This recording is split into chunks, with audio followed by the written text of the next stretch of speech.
Greetings. I'm your host, Jason Miles, and welcome to another episode of This is Revolution Podcast for all the returning listeners and subscribers. Thank you so much for coming back. To those of you new to the channel, thank you for taking a moment to check us out. If you dig what we're doing, please hit the like and subscribe. And of course, hit the notification bell so you're alerted whenever we go live. It is a passive gesture that goes a very long way. Just to remind you guys, if you didn't already know, Kayfabe episode 1 is live on Means TV. That's right, Kayfabe and all of the video essays that we've put out over the last few years are there. If you're new to this channel and don't know, we have some fucking rad video essay projects that we've done over the years. And I would say they're in the style of journalist Adam Curtis. So if you dig that stuff, please go to Means TV and check it out and all the other amazing left content that they host as well. If you use discount code This is Revolution, all in caps, you get a 20% discount off a monthly or yearly subscription. Where's it at? Bam! On the bottom of the screen right there. Use discount code This is Revolution, all caps, to receive 20% off. And again, you can check out Kayfabe episode 1 and episode 2 and 3, 4. Will there be a 5? I don't know yet because it took 3 years for one. So there's that. And I was talking to my good friend and oftentimes collaborator Ben Burgess about doing a live screening in LA. We also talked about doing once again our Single Guys Valentine's Day at the Rainbow in LA, and he said he's game, so we're going to do that again. He said he's going to announce it tonight. I'm announcing it now. I don't know what time, probably like 6 o'clock. If you're in LA and want to hang out, it's always a good time. We've done it 3 years now, 2 years. I can't remember how many years we've done it in a row. We've done it too many times in a row. And Jesus, we need girlfriends. We won't be going into the champagne room tonight, but if you would like access to champagne rooms past and present, if you enjoy what we do on this show and you would like to make sure that it stays on the air, there's only one way. Become a patron for as little as $3 a month or $30 for the year. You too can be part of the shenanigans that go on beyond the velvet rope of TIR. If you're skeptical about it, you can try it out for yourself for 7 days. That's right. Wherever you are watching or listening to this show, there is a link in the description. And you have a free you can have, I didn't say you just have it automatically. You can have a free 7-day Patreon trial offer. Now that we've got that out of the way, let's talk about black people and politics. Something that nobody cares about anymore. Don't laugh. It's fucked up to laugh.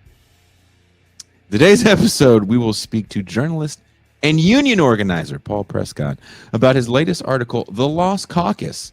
Paul examines the evolution of the Congressional Black Caucus and the class contradictions within black politics in the post-civil rights era. He highlights the CBC's initial commitment to progressive causes, such as the 1984 protests against apartheid, and contrasts this with its current trajectory. Join us as we discuss the factors that have influenced the Congressional Black Caucus's shift, the broader implications for black political representation. Now, please welcome my guest, my friend, again, union organizer and journalist, Paul Prescott.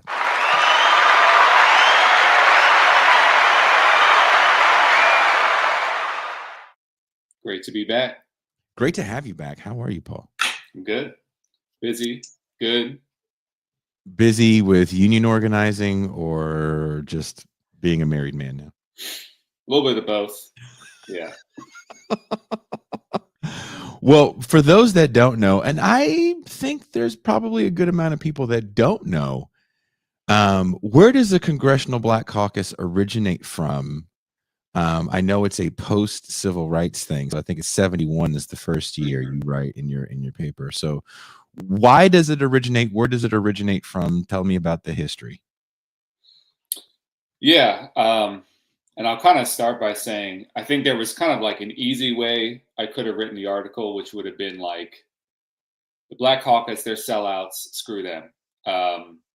And I mean, that would kind of be easier, but it kind of would be the less interesting way, and I think kind of the less accurate way. And so I think tracing its evolution, like why, where it came from, who was involved, their social, political background, and kind of how it evolved, is kind of a more interesting question. And so it's created in 1971. It really is reflection of a new period in the civil rights movement, and a new political period. So it kind of comes out of the Voting Rights Act has passed in 1965, and it actually does make a difference. I mean, all of a sudden now you have a lot of more Black people in the South voting, a lot more Black voters registered with the Democratic Party, and a lot more Black elected officials. And there was also this feeling, I mean, this kind of crisis in direction of the civil rights movement. Like, where does it go? Having achieved some of those aims, but still having these problems persist in areas of like housing and economics and education. Where does it go? I mean, you have cries for Black power on one hand, you have the traditional civil rights establishment still there, but trying to figure out where it goes. So this is kind of the electoral arm of where to go next. And there's also a new crop of leaders. Martin Luther King Jr., of course, is assassinated in 1968. Even by the early 70s, I mean, some of the Black power leaders are actually not even on the scene really anymore, or they're in another country. So this kind of congressional leadership is born.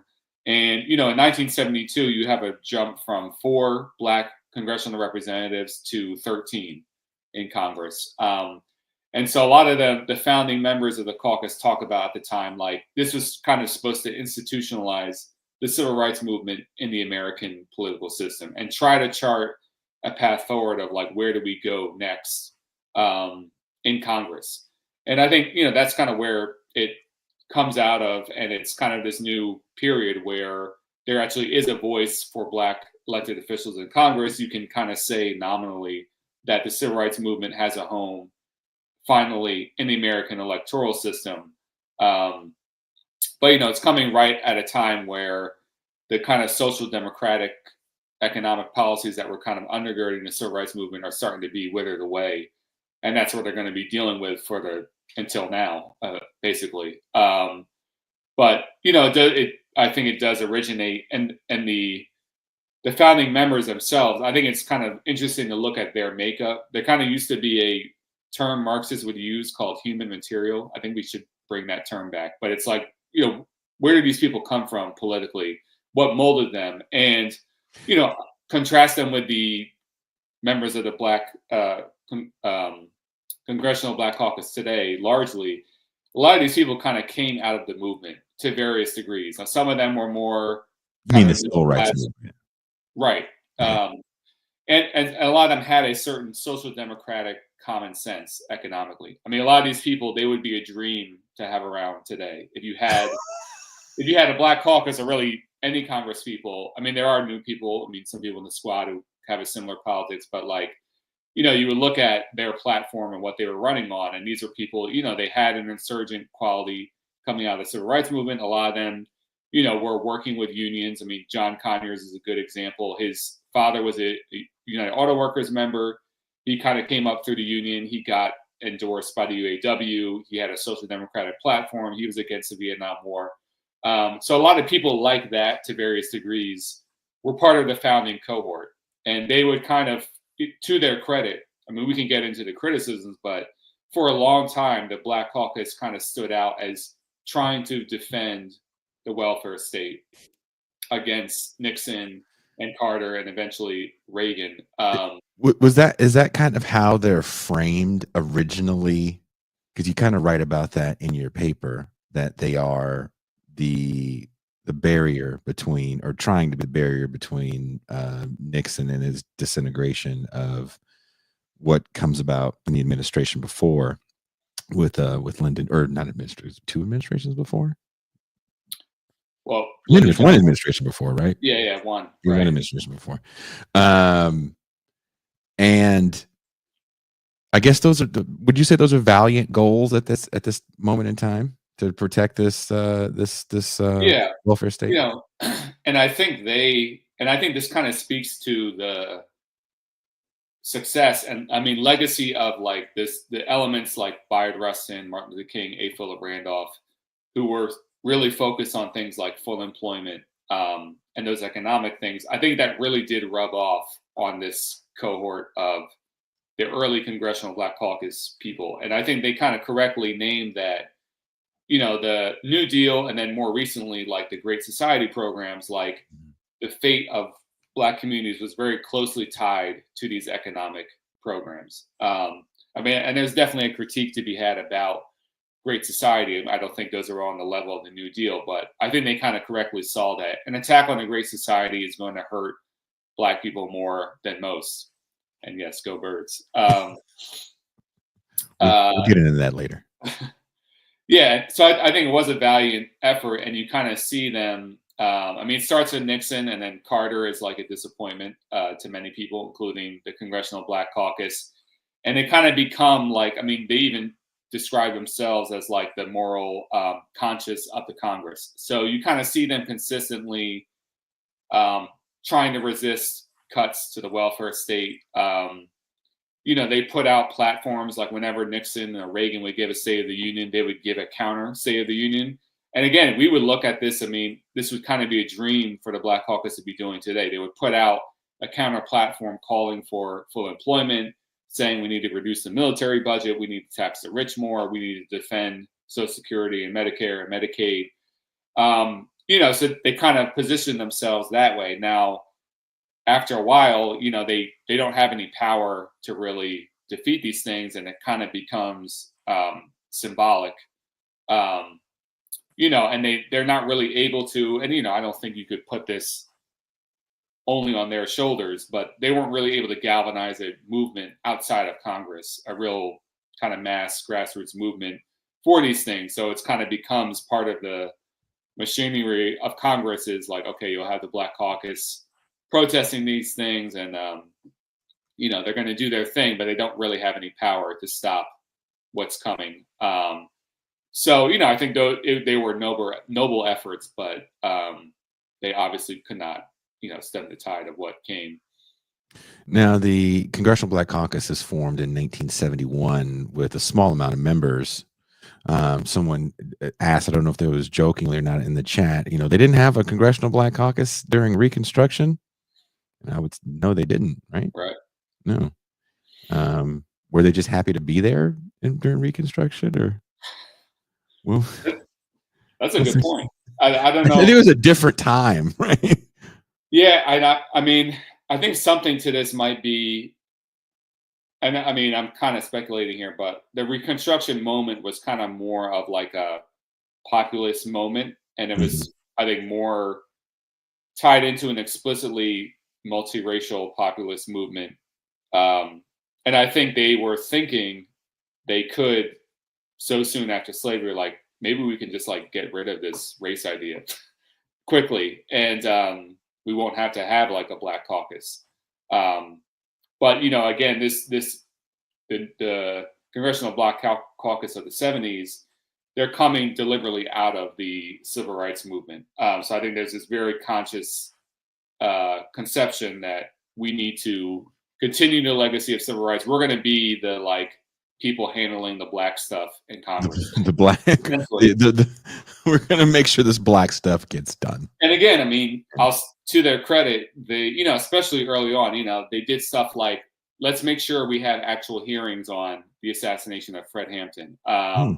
Let's get involved in some people served on committees dealing with South Africa, dealing with, colonialism generally, those kinds of things. But I think when it gets tricky is as time goes on, and especially as New Deal politics is destroyed, what counts as a Black issue exactly? That's the big question. What is the Black interest, and what are they trying to represent? I think that just becomes less and less clear as time goes on. You start your piece off talking about apartheid and the protests in 1984. And I do think that's a moment in time for a lot of people that are getting politically active, especially now in this moment where we're seeing kind of a resurgence, a weird resurgence of 2016 politics. And I don't know how I feel about it quite yet. I don't feel good about it. But there isn't really the rallying cry that Black people had from, let's say, the end of Obama after Trayvon Martin, pretty much through the George Floyd summer, which was, we're going to rally around this racialized idea of police violence. And police violence is going to be code for white supremacy. And this is what we're going to rally around. And in 84, they protest the apartheid conditions of South Africa and kind of force Reagan's hand to throw down some, I almost said regular, I can't think of the word right now. Like sanctions. Sanctions. Thank you. Sanctions on South Africa. What's the difference between South Africa and Israel? Why isn't the Congressional Black Caucus rallying around that? That's a very good question. I mean, in the 70s and 80s, I mean, I think you could kind of think of the Black Caucus as like the progressive, like activist wing of Congress. And so one of the few things you could kind of say was like a clear-cut success, I think, was their campaigning on apartheid in South Africa and trying to get the government to levy sanctions and make it a pariah state. And, and this was a period, many, the 80s, I guess, are thought of as like a time of death for the left, but campuses were kind of pretty active on the issue of South Africa. Yeah. Spike Lee makes it a kind of a theme of his early movies, right? Yeah. So there is some energy. There's some grassroots energy, and like the Black Caucus is part of that. I mean, why did they not do the same for Israel? I mean, what's interesting, they weren't doing the same for Israel even in the 80s. And in fact, I mean, going back to the Gary Convention of 1972, which I talked about in a previous episode, and what was kind of interesting about that moment is you have like, so-called radical Black nationalists working together with Black Congress people on this conference. Like every shade of Black political opinion is kind of represented. And, where one of the splits happens in the platform is over Israel. So, nationalists kind of have a plank denouncing Israel. The Congressional Black Caucus kind of withdraws and says, no, we're not for that. So there was like a split already then and back then. And then I think as time goes on, again, and this is where I kind of go into like the actual background of the individuals in the Congressional Black Caucus. I mean, you have this early cohort, whatever their flaws, whatever their opportunism, they kind of do come out of a movement moment. And some of them themselves are out of this movement. And I think they just kind of bring that sensibility to Congress. I mean, as time goes on, you're going to have more politicians who don't really come out of the civil rights movement. They come out of like just traditional political machines. I mean, of course, they're going to talk about the civil rights movement, but they just really don't represent a movement. And I think with that, it's just going to come. You're going to be way less likely to flout any sort of norms, and especially tackle an issue like Israel. And I think as time goes on, there's kind of an ironic thing where, I mean, as the 80s and the 90s come on, the Congressional Black Caucus grows, and their individual members grow, in seniority, and they start to chair committees. But it's like the more powerful the caucus becomes, like the worse things get for Black people, and like they seeming have less power to actually like, do things for Black constituents. And I think as time goes on, they kind of just become part of the Democratic machinery, and their whole pitch to the Democrats is like, we can deliver the Black vote, and we can keep people in line for that purpose. So I think, I mean, in that condition, you're not going to have people taking a risk on something like Israel. And I don't have the figures, but I'm sure many CBC members today, are taking money from AIPAC and are not going to want to touch this issue. And we've seen what happened to Cori Bush and Jamal Bowman. Yeah. And it's, I mean, first of all, the Congressional Black Caucus opposed them in the primaries. And then once they were in there, they didn't do anything to save them when AIPAC came for Cori Bush and Jamal Bowman. They did not. It was actually rather sad. Yeah. And the other thing, too, I mean, you have the Black Caucus of today. I mean, not only not supporting Black progressives, but like supporting white candidates against like Jamal Bowman, against Ayanna Pressley. So it's like, I mean, when it's convenient, they'll drop the race thing. It's just about ensuring the status quo within the Democratic Party. So do you think that just dies off when a certain cohort dies off that comes from an era of real organizing? And then you just get these kind of more standard, quote unquote, politicians? I think a little bit of that. And I also think, you know, I don't think anything that the Congressional Black Caucus does or happens to it, I don't think can be separated from just what happens to the Democratic Party overall and politics overall. Again, if anything, the Black Caucus kind of held out longer than some other elements, but you know, it's just part of this, I think, general rightward shift in politics. And then the politicians coming up in this era, whether they're in the Black Caucus or not, they're coming up with that certain common sense. And you kind of see during this period, 80s, 90s, early 2000s, the thing that the Black Caucus can like cohere around and get victories on are things that are consistent with neoliberalism. So it's like whatever else is declining, they can kind of get carve outs for minority contractors. Public education is just like getting destroyed, but they kind of can preserve, like, we'll get this carve out for Black colleges. So again, I think it would be a mistake to kind of put it all on the Black Caucus. I think they were just part of what happened to the Democratic Party. They're just the they're just the black side of the Democratic Party at this point, is what you're saying. Yeah, right. And it's like, and them on their own, they couldn't resist this tide of the ascendancy of capital and attack on the labor movement and the attack on public goods. So I think over time, once you get into this new moment, you just have a different cohort that's aligned with a totally different kind of politics. And, you know, the Black Caucus of the 70s, like them alone, they couldn't resist all of this. And partly, again, because it would take a movement outside of Congress to really have been able to stop all of these things. And a lot of these guys are coming out of like newly drawn districts and in areas that have been deindustrialized. So is that why they're so cozy with capital?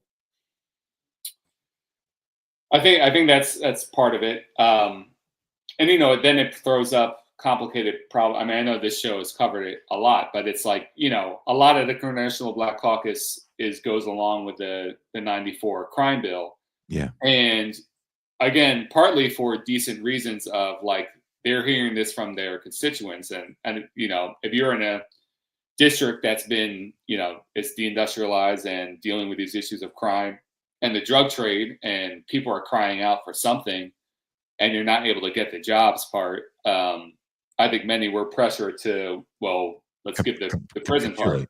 Well, can I ask you that? I do want to draw a parallel, because I do think there's always these weird revisionist glasses that are put on when we think about 94. And while, of course, I am not a fan of the crime bill that comes out of 94, the reason why I always like to look back at that moment is because I do think history does, what is the quote again? History may not repeat itself, but it does rhyme. Well, right. It is dropping a bar, as the young people say, in 2025. And we're seeing a resurgence of tough on crime bills and lock 'em up politics. And we're definitely seeing it on a whole different level, because unlike just kind of mainstream media and 8 o'clock news that we had 30 years ago, now we have this thing that we're addicted to, which is, I think, more powerful than the television 1 hour a night, which is our telephones that give us constant streams of images of Negroes behaving badly in major metropolitan areas, where there tends to be either Democratic leadership or just Black leadership. So New York, San Francisco, Los Angeles, right? Chicago.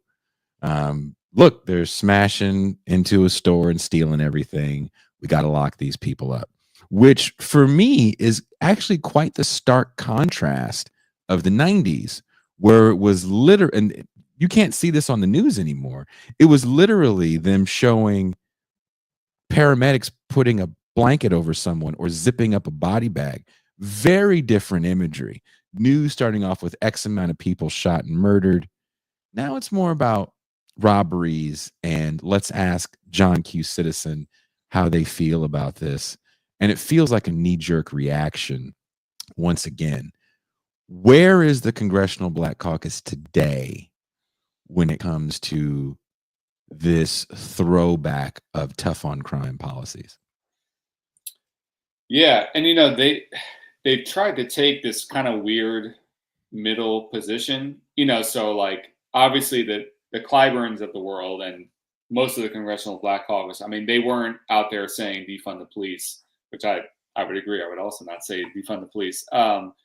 So they weren't on that train, but they kind of had to position themselves as saying, yes, you know, police violence is bad. We need to do something about it.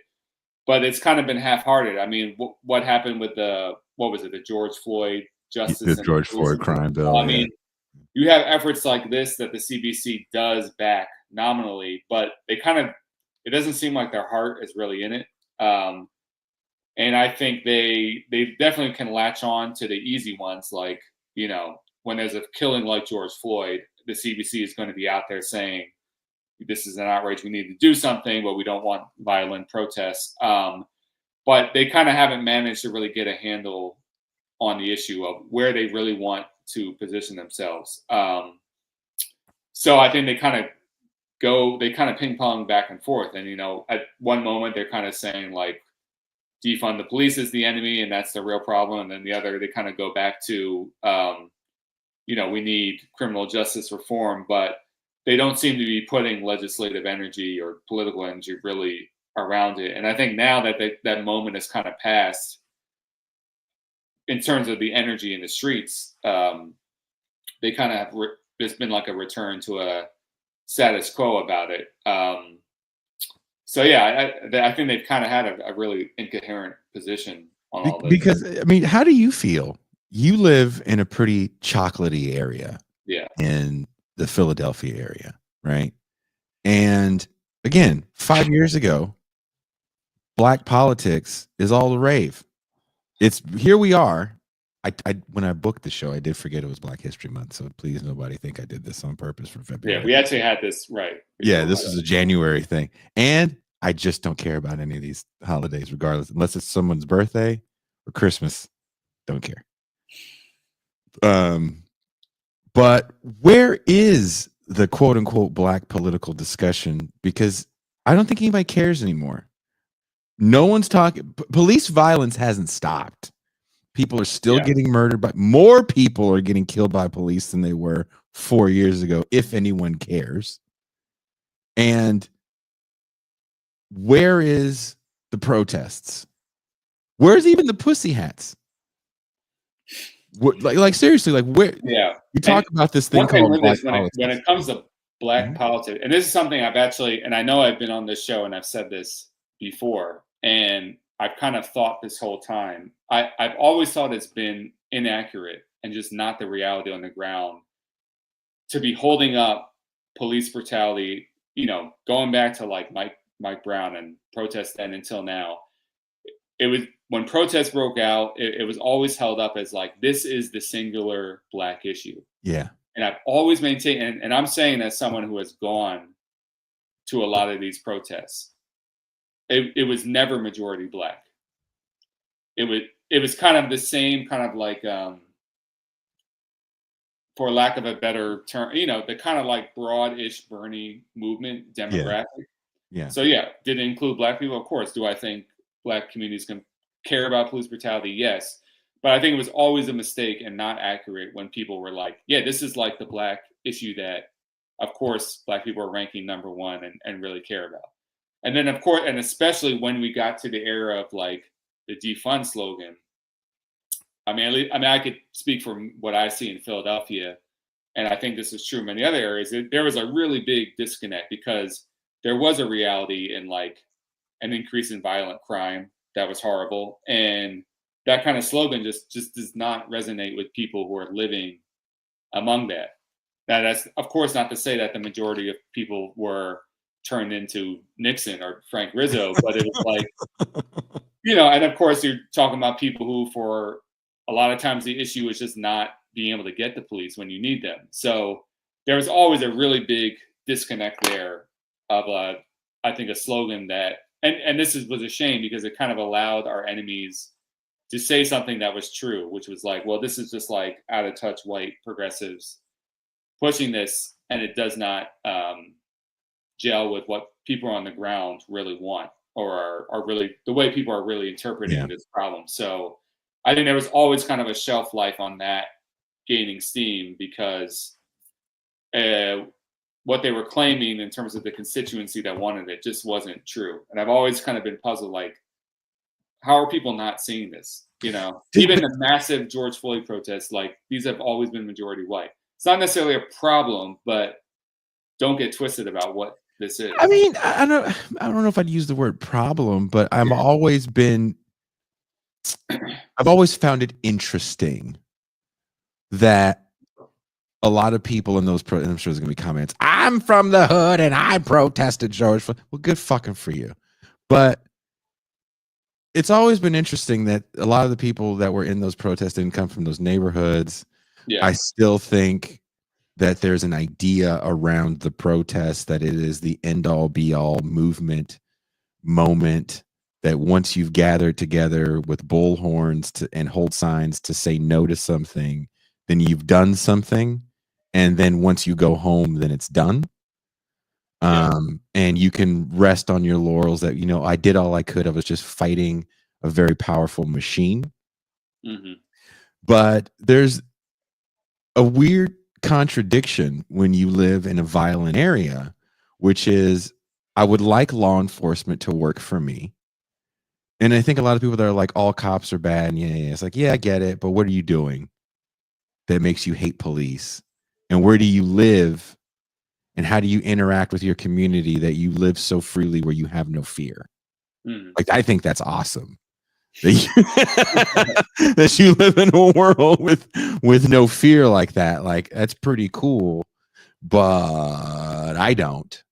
So, wanting law enforcement to work for you, yet and still wanting law enforcement to know, please don't fuck with me or my kids because I'm not the problem. There's a movie that came out that maybe you've seen in 1988, I believe, called Colors. And I don't think I've seen that. Yeah, you should check it out. It's actually it's a bad movie, but it's got some interesting parts in there. But one of the scenes that I love is there's this moment where the people in the community, which I believe is supposed to be South Central, are having this meeting with the police, and they're yelling at the police that there's not enough of them to handle the problem with gangs. And the cops are telling them, they're trying to hire more people, blah, blah, blah. We're trying to get as many calls, yada, yada, yada. And then they start yelling about police violence in the same meeting. And I think that's most people, again, if you live in a real violent area, right? Mm-hmm. Like Oakland is 58 square miles. So if you tell me you live in Oakland and you live and it's fine, I'm like, sure, it's 58 square miles. There's a lot of different areas of it where you can hear the gunshots, but they're never really going to come near your area. It's different, right? When you're really in there, where you see the shell casings on the ground.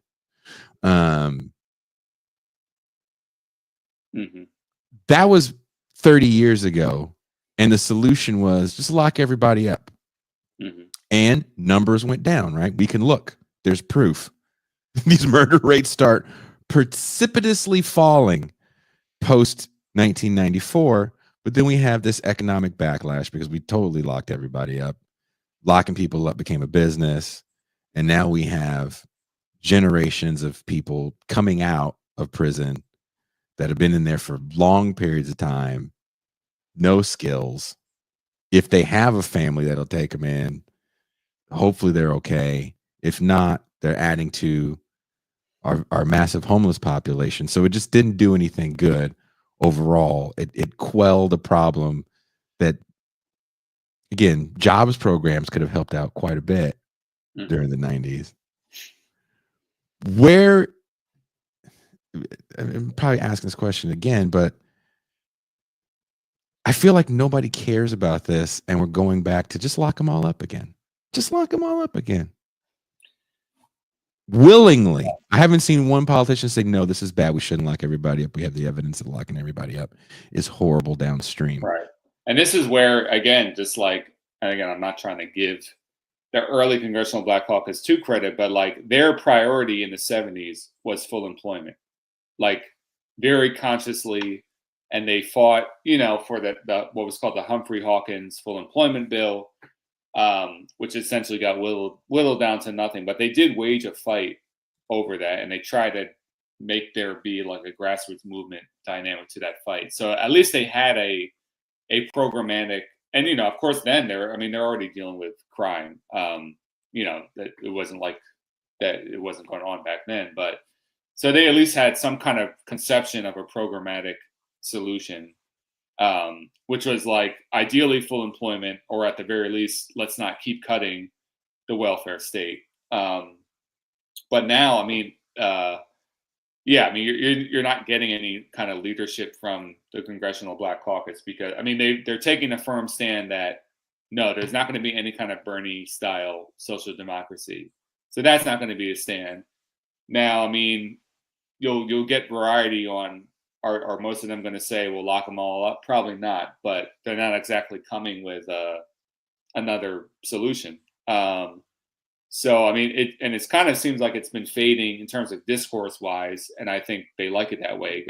They just don't want to really talk about it because I don't think really have a vision for what to do. I will say in the broad public, I do think, and this is where I have complicated feelings about the Black Lives Matter movement, because as much as you can criticize, I think especially in the early stages, I think they did win over public consciousness to a large degree around mass incarceration has not worked. It will not work. War on drugs is bad. Militarization of police is bad.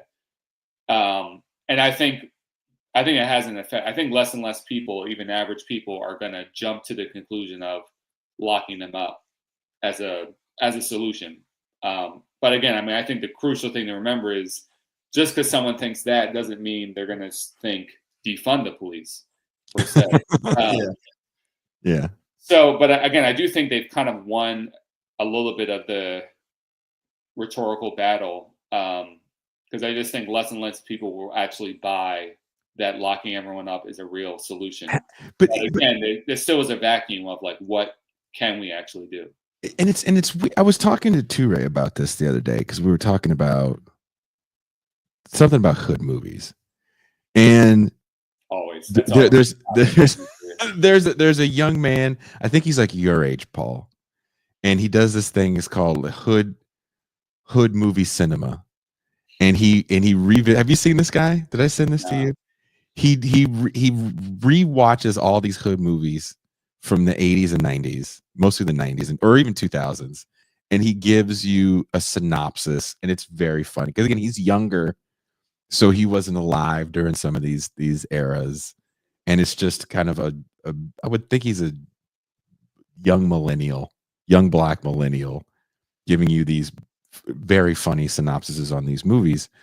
And he did one on Menace to Society, and he had said something that I thought was kind of interesting. Because if you watch Menace to Society and Boys in the Hood, and watch Boys in the Hood first and Menace to Society second, you'll notice that Menace is almost a scene-for-scene remake, but just meaner. Mm-hmm. And this guy goes, and his take from that was, Boys in the Hood is about a day in the life of average people in the hood, whereas Menace to Society is about bad people in the hood. And I didn't necessarily agree with that. Mm-hmm. But one of the things that I think Boys in the Hood misses on, which is a very important thing about that area, especially too, is the mixed class in South Central at that time. Mm-hmm. And the fact that you could fuck up and get a job and buy a house. Mm-hmm. You know, my dad is like proof of that. Yeah. He did all the bad things. You know, he sold the drugs, pimped, did all the bad things, but he was able to straighten up, get a union job, buy homes over his life. And there's a lot of Black people like that. Mm-hmm. As those opportunities go away, you know, you can't just fuck up and, We did an episode. I know I wrote an article a couple of years ago about the blue collar Black middle class, so called, and I just don't think people realize there like a lot of Black people got blue collar union jobs in manufacturing. I mean, the audio industry is actually like a really big example of that. And so, deindustrialization, I mean, I think that's sort of like the poster child of like the Trump white working class issue is offshoring and reshoring of jobs. But like you actually could make an argument that Black workers were affected even worse by that. So yeah, I mean, and that's if we're going to talk about solutions, like something like that has to be it. And there is at least there's starting to be more discussion in this country about reindustrializing, what that could look like, and you're seeing like tentative moves towards it. I mean, the Inflation Reduction Act and some of the other by the industrial policy starts to move towards that, and of course now it's just probably mostly going to be undone.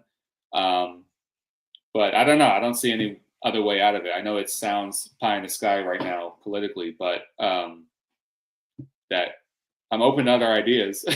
But we looked at criminality. We looked at criminality very different in the 60s and 70s as far as what you did as a youth. And this kind of goes across ethnic backgrounds as well. Like there was a lot of white guys that fucked up as bad too, that were able to get jobs. Someone wrote in the chat, you fuck up, get a job driving a bus. That's a union job. That job comes with a pension. Right. Now any fuck up you have, it's a wrap for you.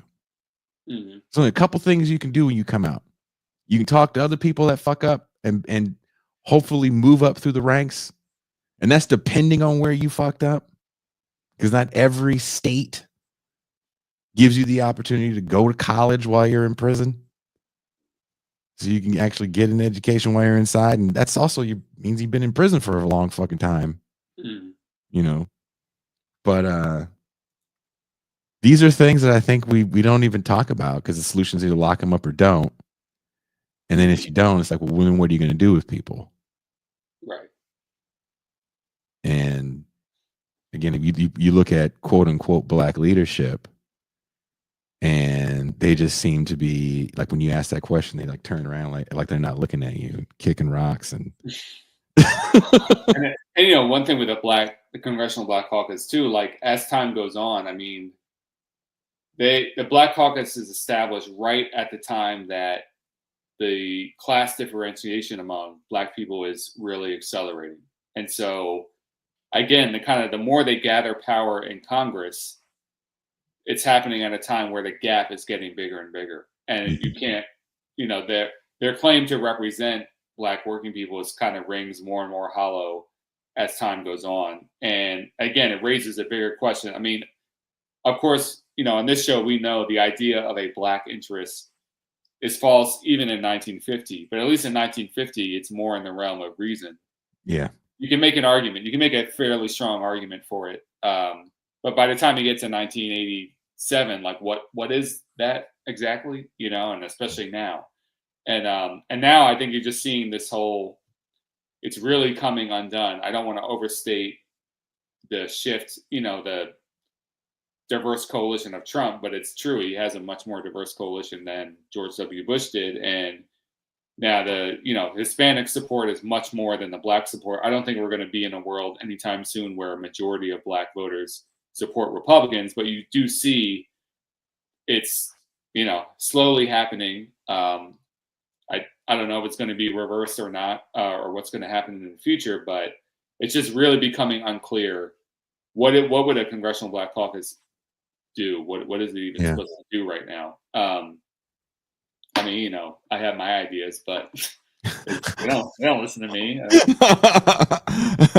I've left nice messages on Clyburn's voicemail, and he doesn't. Quickly, call up that Prescott gentleman to get into Philadelphia. In what ways have class divisions within the Black community influenced the priorities and actions of the CBC? Can you identify any specific instances where the contradictions became evident? Yeah, I mean, and I think starting in the 80s, I mean, there's a big push around like two things, especially. I mean, high status affirmative action appointments and, you know, minority contractor cutouts. And I mean, that's pretty clear. I mean, that appeals to, you know, a professional managerial class of Black people. People are going to be in the position of, I'm going to be the first Black this of this law firm, and I'm going to be, you know, I'm on the Supreme Court, whatever, all these kinds of positions. And then, you know, the sliver of people that do have a business and, you know, have made enough money to make it a bigger business and getting a carve out for themselves. And again, this became what is much more achievable to do in the 80s and 90s. And it kind of fit in with the class position of these congressional people anyway. So increasingly that just became, this is like what the Black interest in. And some stuff, I mean, like, yeah, preserve voting rights. I mean, more recently, you know, they'll talk about preserving Black history in schools and things like that. But I think just like what you see become a priority. So it's not full employment anymore. It's let's make sure minority contractors get theirs. You know, we want as many first Black everything's on any committee or any company. You know, that I think that right there is a pretty clear example of the class divide. That's pretty bleak. Yeah. What can I say that's better? Yeah. You're supposed to say the truth and how you feel, man. Yeah. And if it's bleak, it's just bleak. Yeah. I mean, I think I don't find it depressing necessarily. Again, I think the Congressional Black Caucus is kind of becoming irrelevant, and they're kind of showing that they don't have as much ability anymore to quote unquote deliver the Black vote, because that's increasingly getting harder to do for Democrats or just to vote in general. So I mean, the Congressional Black Caucus losing relevance in itself is not necessarily a bad thing. But there's not a powerful enough political force right now that would actually like meaningfully improve Black working people's lives.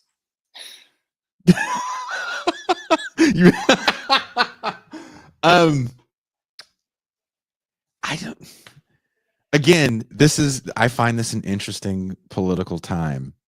If you want to talk about, you know, identity politics, because they're just really, to me, there is no rallying cry. Yeah. For Black people to get that kind of energy, other than, you know, what's interesting now, I mean, and I don't know, I may not be kind of in touch enough with like how people are seeing this broadly, but like, you know, now there's kind of this push to defend DEI, and I posted on Twitter about that. I mean, a lot of people posted about it, but I mean, this kind of just sums up the crisis of this identity politics right now. I mean, you had Al Sharpton lead a quote unquote buy-in at Costco because they're not getting rid of their DEI program. And I mean, it really just struck me because, first of all, just the idea that like buying stuff is progressive now. The idea of like, oh, we're supporting a corporation. We're going to lead a movement. We're going to do an action to support a corporation. Like, just kind of imagine Martin Luther King doing something like that. So there was that, but it was also right at the time where Costco was in negotiations with the Teamsters. They just got a tentative agreement, but at the time they were in negotiations with Teamsters. It was potentially heading towards a strike. And here you have Al Sharpton going in saying, yay, look at this company. We're going to support them because they're keeping DEI. But it also just, again, I could be wrong here. Maybe this is like more popular among Black people than I know, but it also seems like it's tone deaf in this moment. And it's like kind of not learning the lesson that this election, I think, has shown, that it's like this kind of stuff is just not appealing to enough people electorally, but also clearly among Black people as well. So for this to be kind of like the where you're placing effort in the resistance against Trump, I think is just really revealing and kind of just showing that lessons from this political class are just not being learned. I was talking to a friend who, I guess we call him a political normie, and we were talking, and he said, it's some, and Trump's a racist. I was like, and the last guy wasn't? Like that's why you're mad? Like, are you mad because have you met any president? Do you like which one of these presidents was really like, I sure do love colored folks? I mean, some of them say it. Mm-hmm. Bill Clinton tap danced with niggas as he locked them up and cut their benefits. But, and like LBJ, I think he said the N-word, but I think he kind of also loved colored folks. I don't know. He was a complicated guy. I don't know. Right. All they had to say was, that nigger Martin Luther King is trying to support the Viet commies. What? Should have never let him in the front door.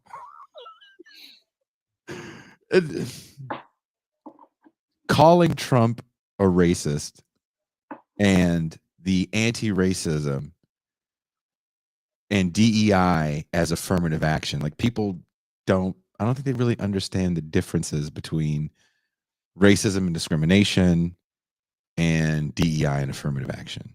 Do you think that's a problem too with a lot of this discourse? Yeah, and I think that's also, now it's like it's all getting lumped into one. So it's like, what does DEI even mean at this point? So that's a problem. And then it's like, because Republicans are attacking it, then liberals feel like they have to really firmly defend it. And it's like, well, depending on what you mean by DEI, maybe this is not the biggest fight we need to wage right now.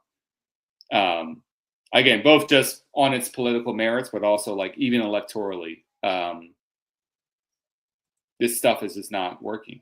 And if this election didn't show that, I don't know what will. But Kendi got another job. I know. Howard, right? Yeah. How do you fall? But again, I feel like when Donald Trump always rears his head in a power position, and first of all, I do think after 2020, he was done. I think he was done in 2021. I think he was done in 2022. The media just couldn't get enough of him. And I think the lack of political imagination of the American people really is like, well, this didn't work out, so the other one has to be better. It's one or the other, right? We're just always flipping the pancake and not knowing how to cook it properly. You wait for the bubbles. But there's always this rally, this liberal, and I'll even expand that pool and say this PMC rally around the resistance of the white supremacist Trump, is what they always say. Mm-hmm. And then Robin DiAngelo was back. She wrote a new book. Can't remember what it's called. Something like "You're white and you're always going to be a racist." That's a great title, right? And Kendi, who just keeps falling up, has a new position at Howard. I'm going to study racism, racial racism, and technology. I was like, oh, okay, what? Where'd you major in? The white man. I took white man studies. What are you going to do with that? Be the angriest barista you've ever seen.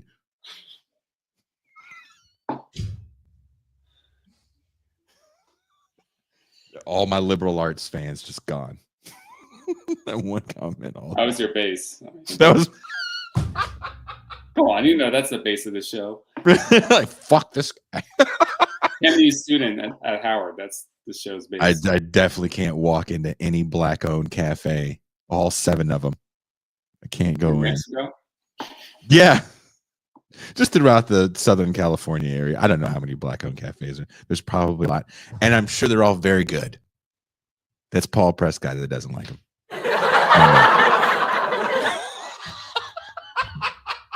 I don't see coffee color. No white chocolate mochas for you.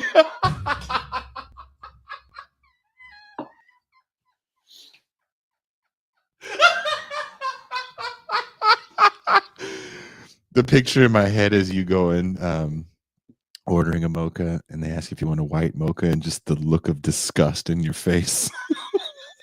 How dare you ask me? That is what I do when I'm not working. When you're in the black-owned coffee shop. I just go around to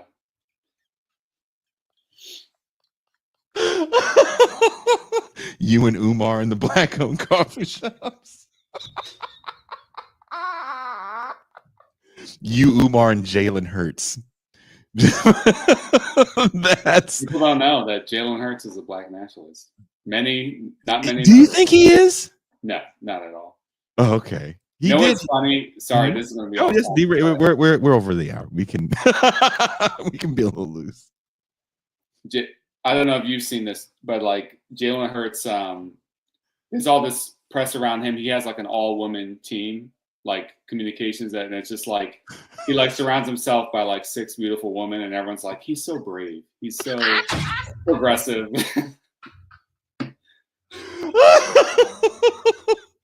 He's like the Gaddafi of football. Don't say that. It didn't work out well for Gaddafi. I want the Eagles to be. It's Super Bowl weekend. I would love for the Eagles to be victorious. I haven't rooted for the Eagles this hard since when they lost to the Patriots. What was that, 2003? I was so sad in 2003. Hell yeah. When they beat the Patriots. Was it 2018? 2018. I was heartbroken 2 years ago when they lost. And a very good game. Very good game. Saquon Barkley is a fucking monster. Yeah, it's incredible. Oh, he's the difference. And I'm trying to I wasn't alive. I vaguely remember Barry Sanders, but like I'm just trying to think for the greats. I know people have rushed for more yards in the season, but like this idea that like every single game you just know he's gonna run for a long touchdown. Like, I don't know. Have we ever seen that? Eric Dickerson. Yeah. The only person I can think about that I can remember in my lifetime, there's two. Eric Dickerson and Marcus Allen. Those were two dudes. Barry Sanders, I've seen games where he had 20 yards. Mm-hmm. And I've seen games where Barry Sanders broke for 150. Barry Sanders played in a very different offense with no fullback. And I think they had no tight end in the run and shoot system. So what he was able to do with a lot less blocking, right? Really, and he's really small. He's like 5'8". So what he was able to do with his size and that team, which wasn't all that great, it's really kind of fascinating to watch. But I did get to watch kind of the last few years of Walter Payton. Okay, I love highlights, obviously. But that's who I think you can compare Saquon Barkley to. Mm-hmm. I think you can look at Walter Payton because although Barkley, he hasn't had to be that physical because like the offensive line is yeah. Well, that's Walter Payton at the end of his career is really when the Bears get great. Remember, Walter Payton comes into a very mediocre Bears team. Right. And by the time he gets a adequate coach, quarterback, and the defense is really good, they also have a very good offensive line. So if you go back and watch highlights of Walter Payton in the mid 80s, so like let's say maybe man gets there like 82, I think. So if you watch highlights from like 82 to 86, I think he hit 1,000 yards the last season that he played. And they lost in the playoffs. It wasn't like they didn't go far the following year. He was just so good, physical when he needed to be, had crazy speed, very reliable with the football. If I'm going to look at a running back to compare someone like Saquon Barkley to, the only thing I can think of is Walter Payton. Size-wise, I think they're about the same size. Right. But the guy, I'm still in shock over jumping over someone backwards. I know. That was the most amazing thing I've ever seen because he didn't see the guy. I know. Like how? Have How you did ever find tried? that perfectly? You're a muscular man. When you go to the gym, you do the. I'm just going to savor. I'm going to savor someone telling me that in my life. If you just would have stayed cool with the compliment, people would have thought you was buff as shit. I couldn't even pretend. Your wife is probably laughing in the background. Right. Like, oh. She's like calling my girlfriends. Can you believe that? Some nigga over here gassing this motherfucker. If you've ever done box jumps, you know, you got to think, and there's a lot that goes into fucking leaping on doing just regular be box. in the middle of a run and like turned around and just But this is jumping over a grown ass man. I mean, this is the year to win it. I mean, you're not going to have a more well-rounded team than this team right now. It's like you got to win this one, and I think he's going to have success because, unlike Eric Dickerson, he is not weighed down by Jerry curls. It's the secret to success in life. I hope Eric Dickerson is watching this show for no good reason. That would be the most awesome shit ever if we got. You know, I was thinking the other day, I would love if this could happen, and I will put in effort to make this happen. I want Stephen A. Smith to come on the show. That would be amazing. I think you two would be like the dynamic duo America needs right now. I would give a lot to. What do I have in my house that I would give to Stephen A. Smith? I would give my favorite Oakland hoodie to do a show with Stephen A. Smith, because that would be so much fun trying to just hold a laugh in when he makes those serious faces with that fucked off hairline. Yeah. like we have to address his hairline first. Like, hey, let it go. That's the only reason I think he maybe can't become president is that hairline. His hairline's never been acceptable. Like, that nigga's never kind had... of inspirational that you can make it this far in life with that hairline. With a hairline like that. His hairline was a journalist hairline that was never going to be on TV. And then he got on TV seriously, and then they gave him his own show. And I was like, oh, wow. I guess times, they are a-changing. This is what the civil rights movement was all about. That's what I'm saying. His hairline broke the glass ceiling. He's running for president. There's rumors that he's going to run for president. Yeah. And he said once that he liked Bernie. So now everyone's getting excited. Don't. That is the dumbest thing ever. I know. That's like getting excited about Oprah. Yeah. This is where we are. Who has a better shot at becoming the Democratic nominee for president? Oprah or Stephen A. Smith? I think at this point, Stephen A. Damn. I don't necessarily have a lot of reasons I can say right now. Meaning I haven't come up with them yet, but my gut feeling is I think Stephen A. I think Oprah would just be like, it would be Kamala again. But she's a little more mammy-ish. Is that electorally appealing? It turned her into a billionaire. Yeah. I was just reading a book, The Age of Oprah. I didn't get to finish it. It's a good anyway. Oprah as a neoliberal figure. That sounds fascinating, actually. Janice Peck wrote it. I know Adolf likes that book, so I haven't finished it. But Yeah, imagine a meeting with Stephen A. and the Black Caucus. Like, I think Jim Clyburn would just like explode. He would like wouldn't know how to deal with it. Like, who let this nigga's hairline in here?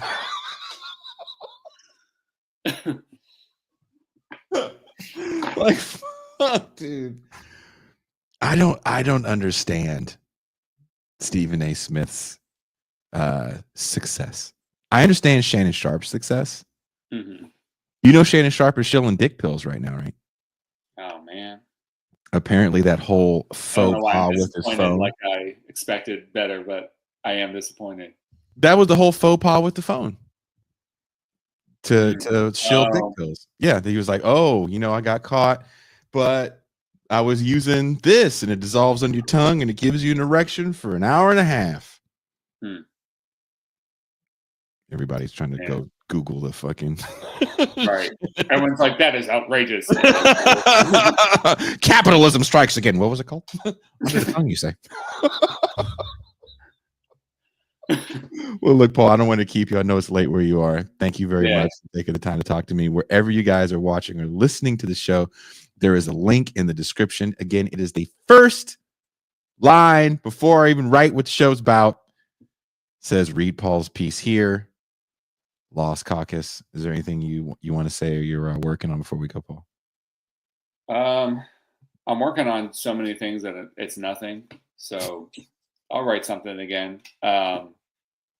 But yeah, hopefully people caught part of the conversation where we actually talked about it. Go Birds. If you don't hear from me Monday, I might just be like, I hope you're having a very good time.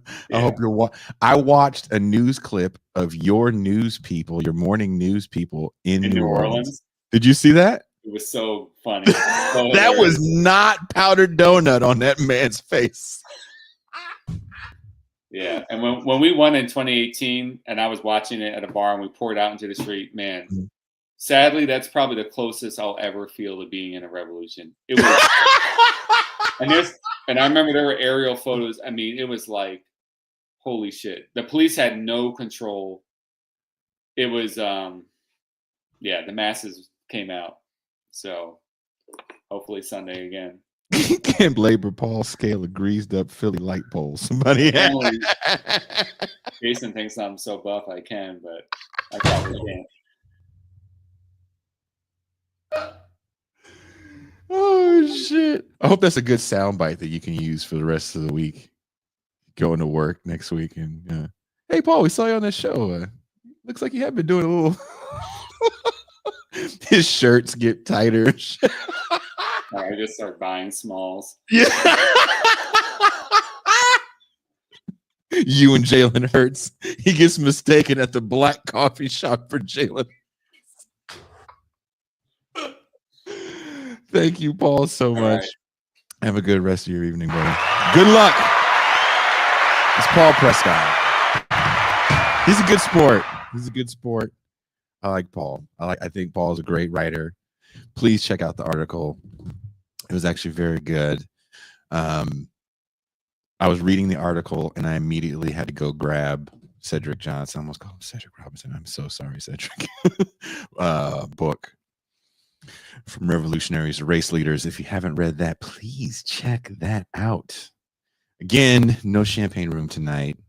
I was not able to. If you were watching the Champagne Room that's how that show was. It was a 2-hour Champagne Room. If you were watching the Red Zone last night, I did not cross the border to illegally sell eggs, but I will be crossing the border tomorrow in like 7 hours. I'll be crossing that motherfucker. And if you happen to be in the San Ysidro area or at the Otay DMV in the morning and you need those eggs and you see me, just, hey, you got those eggs? I will have those eggs.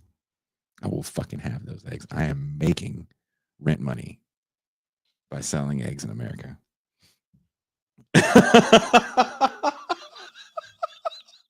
Lift the yoke of oppression from the people.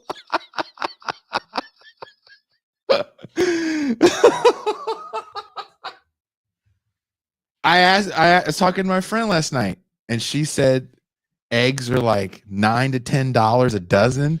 And I thought she was you know, that I was like, I thought you people were joking, or it was like at the really nice grocery store. And there was like organic eggs from a special chicken that doesn't talk to anybody because they're so fucking highfalutin.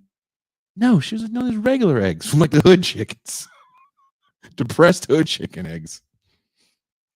So if you want organic Mexican eggs and you happen to see me about town, I'll be around there for a few hours as I have to get these things done in the morning.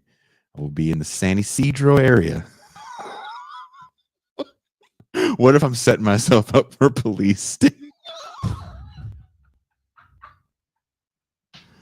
That's how you know this Trump shit is really out of hand. If the Border Patrol just does all kind of anal cavity searches looking for these eggs. They're just in the car.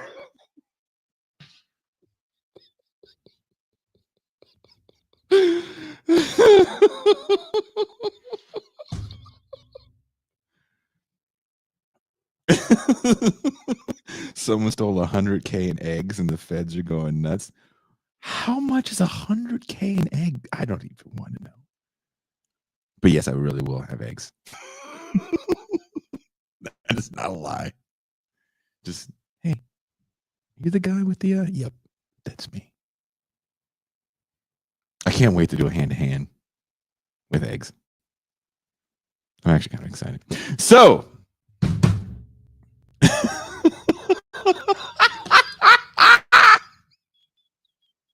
if I get robbed, if I get set up and robbed for eggs, I would just laugh. I would just laugh. Someone pulled a gun on me like 10, 15 years ago. And I was just like, oof, you must be new at this because you were robbing the wrong guy. And not in that, like, I'm going to kick your ass kind of way, but I just don't have anything. My credit's bad.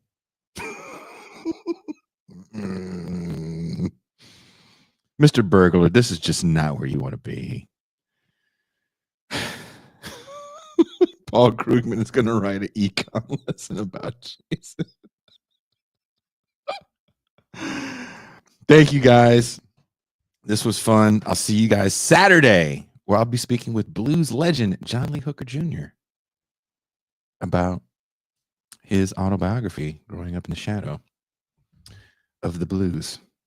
And on that note, we are